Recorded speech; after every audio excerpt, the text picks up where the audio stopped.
So Hinduism is one of the world's oldest religions. The term Hinduism is more an umbrella term for many religious traditions of India, ancient traditions which are related to ancient texts known as the Vedas. So I want to begin with a discussion of Hinduism's sacred texts. So in this discussion, I'm really only going to talk about three of them, but please consult the notes to get the full discussion. Now, every religion has its scriptures. And by scriptures, we just refer to its sacred texts. And when we use the word texts, we don't mean written words exclusively. You can understand scriptures or sacred texts as passed on wisdom, as revelation from the divine, as poetry, as myths, as art, as images, or as symbolic stories. In the major religions, many of these eventually get written down and passed on and become the spine or the scaffolding around which or with which other elements in the religion develop. In Hinduism, the most foundational of these scriptures are called the Vedas. The Vedas are the most ancient religious texts in the world, and it is a privilege to be able to participate in wisdom that is so ancient. They are about 3,500 years old. Now, there are other Hindu scriptures which I addressed in notes, so please look at them, two of which are very famous. You have the Upanishads, okay, which are about 2,500 years old. They're very philosophical texts. And then you have a very famous one known as the Bhagavad Gita. Many people simply shorten it, just talk about the Gita. The Gita is a smaller section of a larger epic, a story, in which the Lord Krishna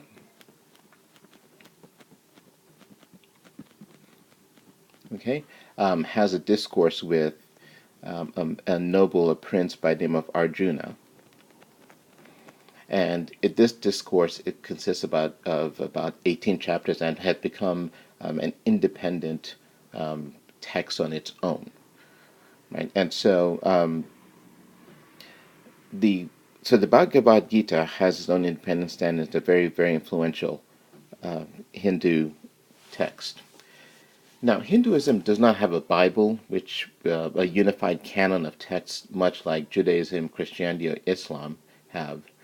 Rather, these various collections of sacred texts serve as scripture for different populations and people at different times for different reasons. So an example I can think of in recent history is the U.S. House Representative from Hawaii. I believe her name is Tulsi Gabbard. When she took the oath of office, she used the Bhagavad Gita, which for her was the text that was spiritually closest to her. Okay, so that's an example of how in Hinduism, while you don't have a single Bible, you have this various texts, and you can gravitate to one that you feel closest to. So that's just a very quick note and summary on a discussion on the sacred texts of Hinduism. Now, I'm going to talk about the next part of the book, which is what people want. Essentially, I'm just going to focus on the idea of liberation. So, as Houston Smith points out, in Hinduism, people want four things. Okay, that's really what they want. These four things are pleasure, worldly success,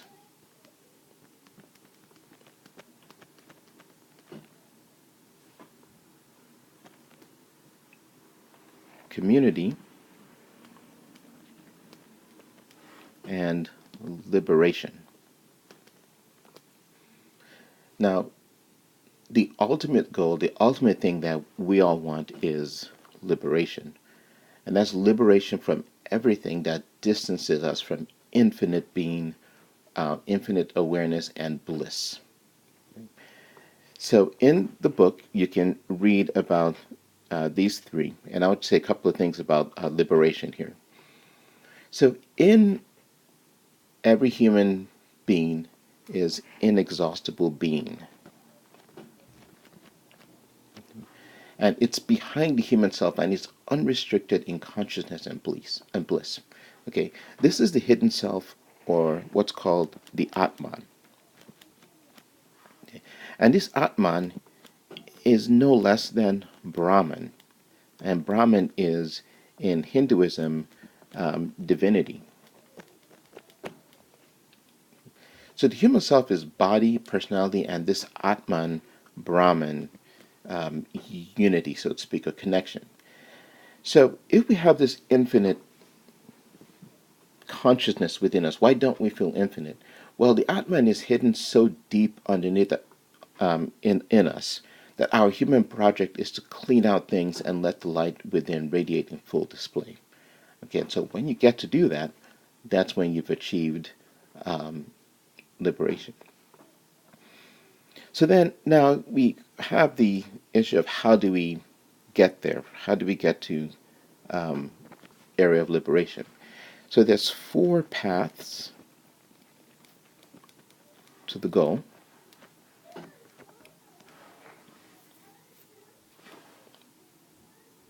Okay, so we all carry within us this infinite creative power, the Atman, and it's deeply hidden, but it can be brought to light.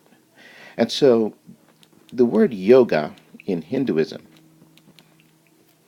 is the word that addresses this. It's yoga is used to actualize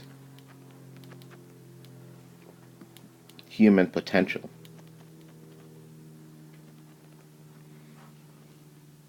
Okay, so the aim of yoga is to discern the self's deep-lying divinity. That's the goal of yoga. Yoga is to help you get to the Atman.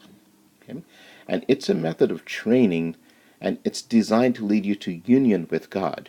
Okay, so that's the goal is to lead you to union with God or Brahman, right?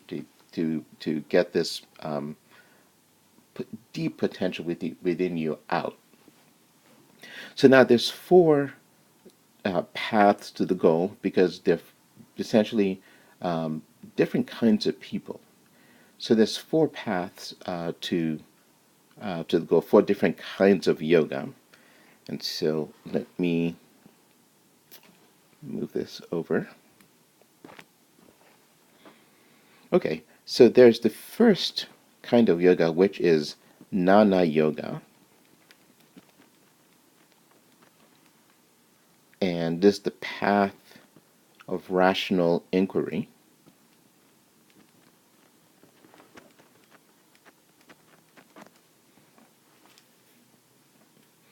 Okay, there is the path through love, and this is Bhakti yoga, and it's a path of devotion to a personal deity.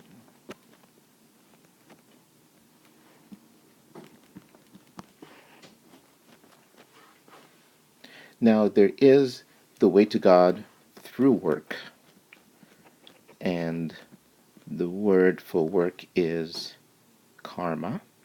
So karma yoga.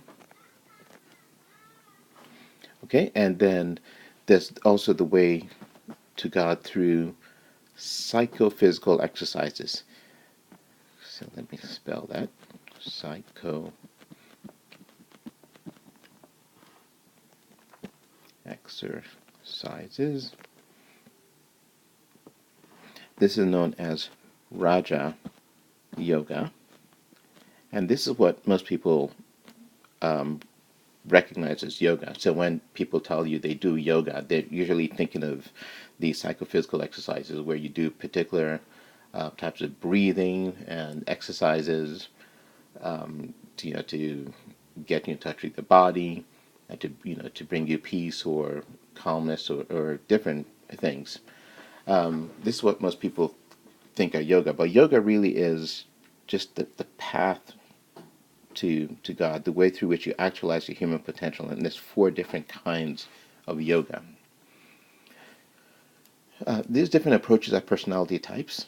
There's a distinct yoga for each personality type, but all 4 of them begin with moral preliminaries. You have to remove surface scum, selfishness, and ill will. You have to dismantle any bad habits, and you have to acquire good habits. So that's a discussion on the different kinds of yoga. Now, I am going to move this.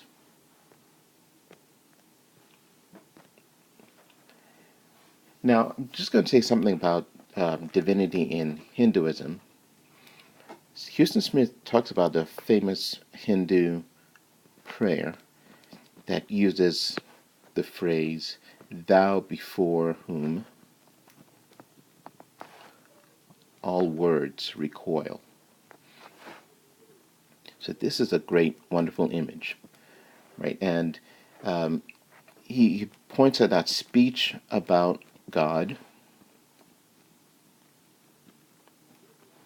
must be apophatic.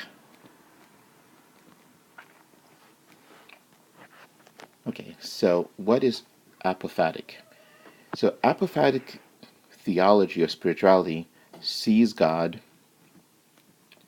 as ultimately unknowable.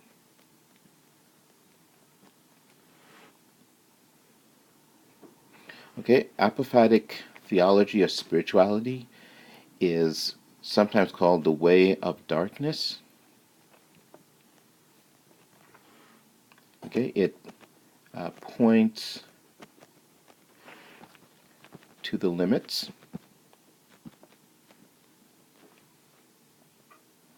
of our abilities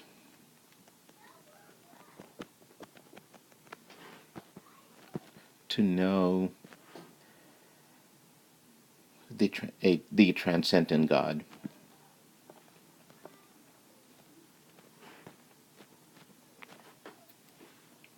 So words are inevitable. We need them, and they're indicators that point us in the right direction. But God is beyond all words. Since God is utter reality, He is utter consciousness and beyond all possibility of frustration and futility. And so any images we use, any words we use are always going to fall short of Brahman. There's just no way we can actually in any way capture the fullness of Brahman.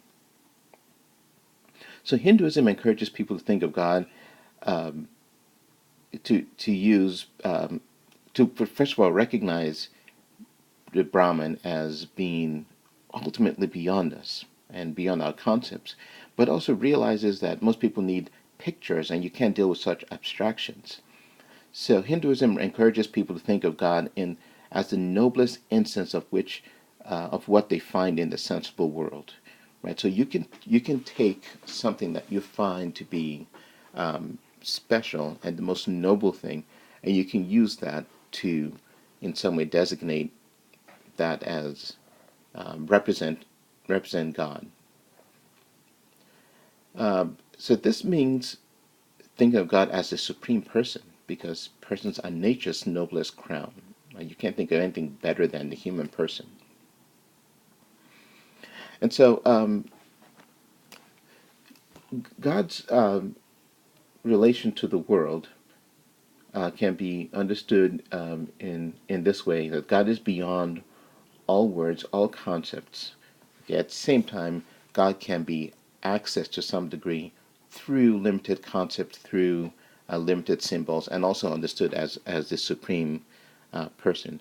as long as we recognize that God is beyond that and we're not limited by our interactions with symbols, then we're fine. Okay, the last thing I'd like to talk about in Hinduism is this section called Coming of Age, okay, in the universe.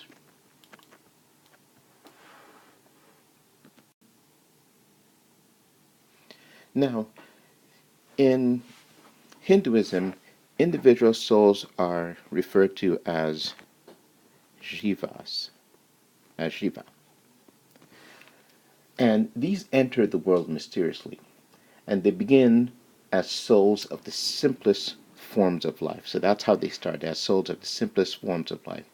Now, as their original bodies die, they don't disappear, right? They move on to another form of life, which is more complicated, a more complicated form of life. The process by which an individual jiva passes through a sequence of bodies is known as reincarnation, or also transmigration. So, on the subhuman level, that's the level of very, very simple organisms, even beetles or worms, or even lower than that. The process is automatic. The soul ascends through increasingly complex animal forms until a human body is attained. Okay, so the jiva starts with very, very simple life forms and then begins to come into more complex life forms, right, moving up, and then it gets into the human body, and then there's a very different process. Now, when it becomes human, for the first time, the jiva knows itself, and with this reflexive awareness comes freedom and responsibility. So the mechanism that ties these new acquisitions together is the law of karma.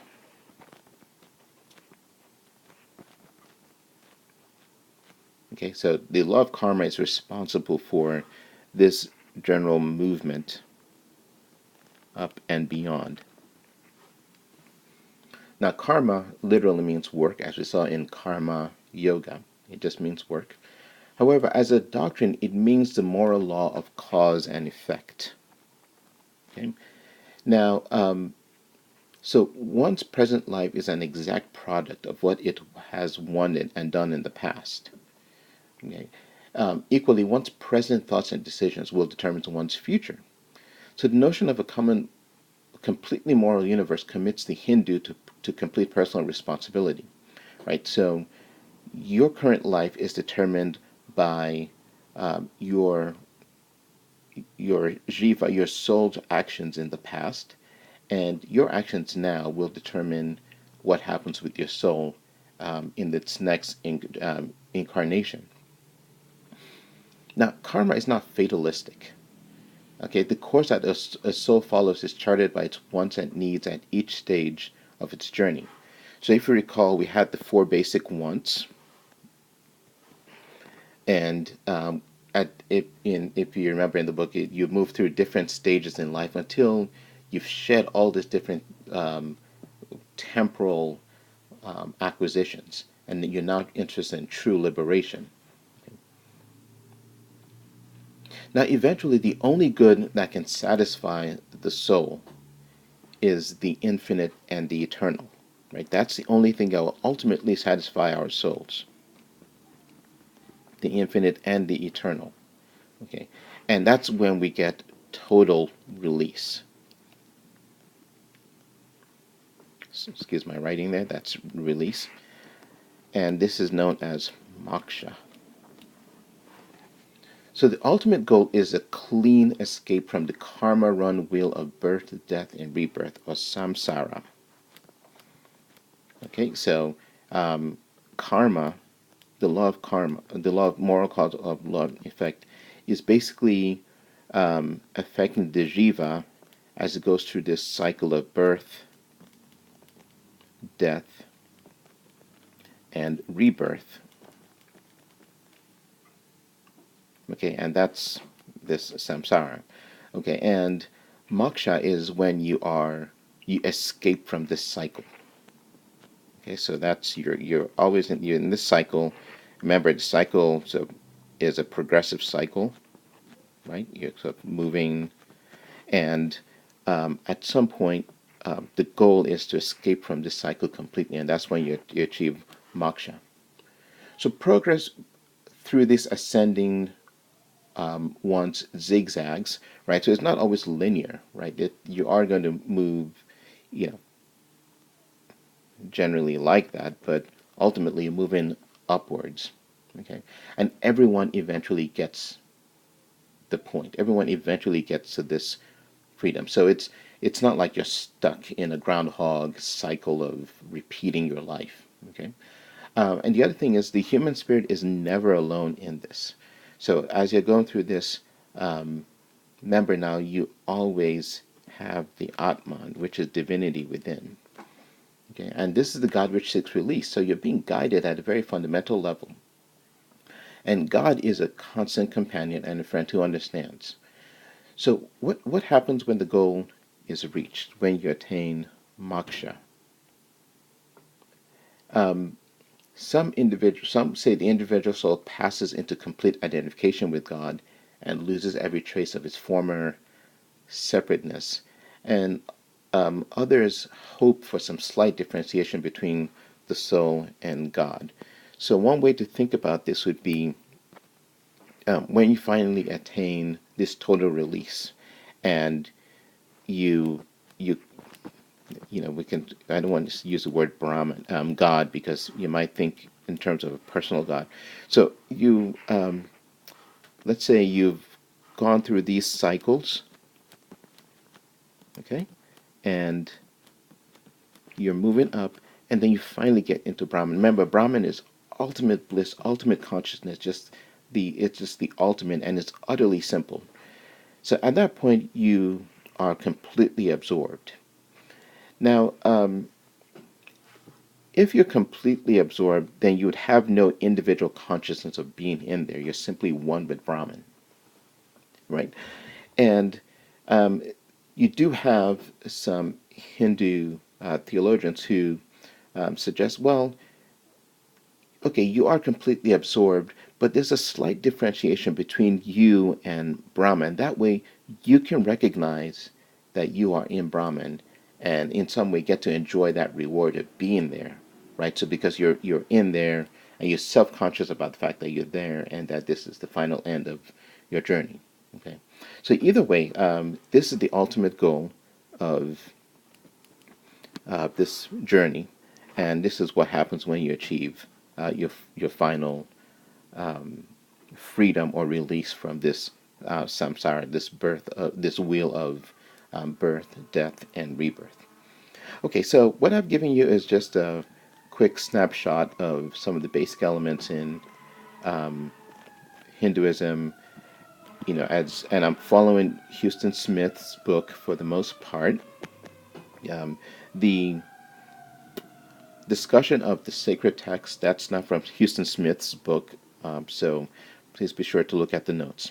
Okay, so hopefully you've gotten a good enough sense, and by reading the book you get a deeper sense of just the complexity and the depth of Hinduism.